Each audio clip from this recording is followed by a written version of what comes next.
Assalamualaikum warahmatullahi wabarakatuh dan salam sejahtera bagi kita semua.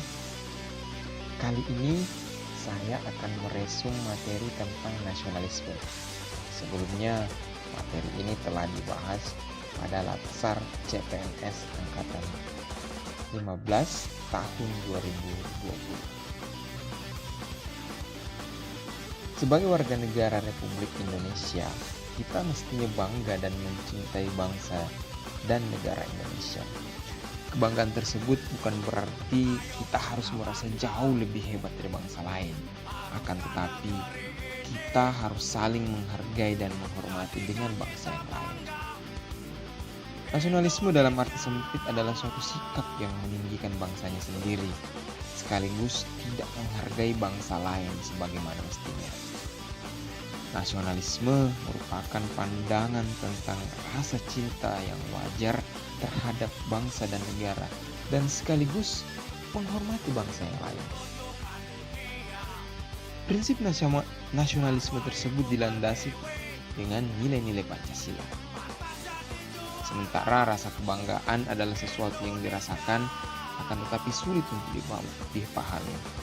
Rasa kebangsaan adalah kesadaran berbangsa, yakni rasa yang lahir secara alamiah karena adanya kebersamaan sosial yang tumbuh dari kebudayaan, sejarah, aspirasi perjuangan masa lampau, serta kebersamaan dalam menghadapi tantangan sejarah masa kini. Nasionalisme sangat penting dimiliki oleh setiap pegawai ASN, bahkan tidak sekadar wawasan saja, tapi kemampuan mengaktualisasikan nasionalisme dalam menjalankan fungsi dan tugasnya.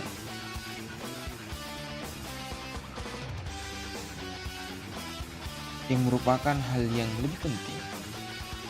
Diharapkan dengan nasionalisme yang kuat, maka setiap ASN memiliki orientasi berpikir mementingkan kepentingan publik, bangsa, dan negaranya.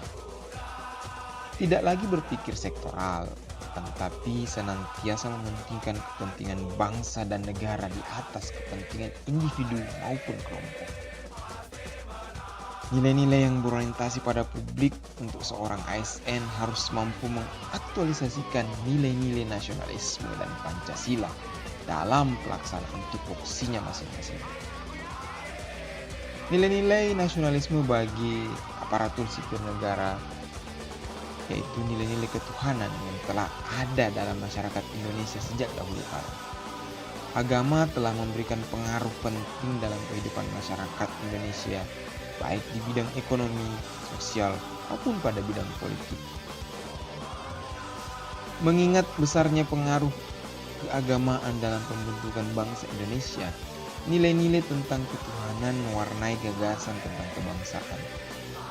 Modernisasi dan demokratisasi memerlukan prakondisi berupa adanya kompromi antara otoritas kebangsaan dan otoritas agama. Dan tidak benar bahwa perlu ada sekularilisasi atau pemisahan antara negara dan agama bagi negara modern dan demokratis. Implementasi nilai-nilai ketuhanan dalam kehidupan berdemokrasi menempatkan kekuasaan berada di bawah Tuhan dan rakyat sekaligus. Demokrasi Indonesia tidak hanya berarti daulat rakyat, tapi juga daulat Tuhan, sehingga disebut dengan teodemokrasi. Ini bermakna bahwa kekuasaan itu tidak hanya amanat manusia, tapi juga amanat dari Tuhan Yang Maha Esa. Maka kekuasaan ataupun jabatan harus diemban dengan penuh tanggung jawab dan sungguh-sungguh. Kekuasaan juga harus dijalankan dengan transparan dan akuntabel, karena jabatan yang dimiliki adalah amanat manusia dan amanat Tuhan yang tidak boleh dilalaikan.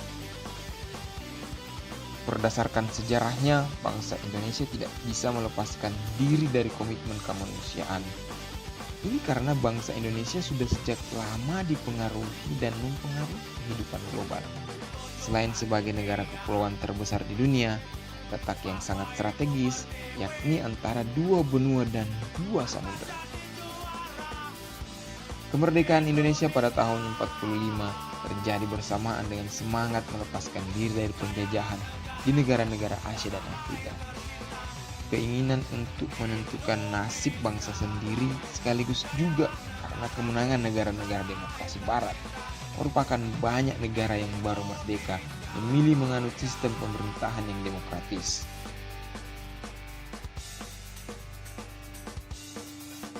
Tradisi musyawarah yang dilandasi semangat kekeluargaan telah lama ada dalam masyarakat Nusantara. Keragaman masyarakat Nusantara memunculkan keinginan yang kuat untuk menghidupkan semangat persaudaraan dan kesederajatan semua warga dalam pergaulan hidup berbangsa. Juga pengalaman hidup dalam pemerintahan kolonial yang penuh penindasan dan diskriminasi menggelurakan semangat kemerdekaan dan demokrasi. Berdasarkan karakter sosiologis dan pengalaman hidup masyarakat inilah muncul keinginan untuk membangun kehidupan demokrasi yang sesuai dengan karakter dan cita-cita bangsa, yakni demokrasi yang dilandasi oleh kekeluargaan atau kolektivisme. Untuk mewujudkan aparatur sipil negara sebagai pelaksana kebijakan publik yang berorientasi pada pelayanan kepentingan publik, berbagai kelemahan pelayanan publik oleh badan pemerintahan serta persoalan umum dijumpai dalam birokrasi pemerintahan harus dihindari. Seorang ASN harus memahami betul tugas pengabdiannya bukanlah untuk kepentingan atasan maupun kepentingan kelompoknya, akan tapi melainkan untuk kepentingan publik dan masyarakat luas yang menjadi pelanggan atau konsumen pengguna layanan tersebut. Namun demikian, hal ini memang juga harus diimbangi dengan imbalan yang diberikan kepada ASN. Bisa jadi juga kegagalan layanan birokrasi yang baik disebabkan oleh rendahnya kesejahteraan.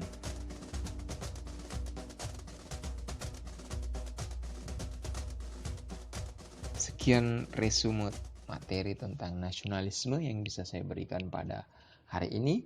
Sampai ketemu pada pertemuan berikutnya. Terima kasih banyak.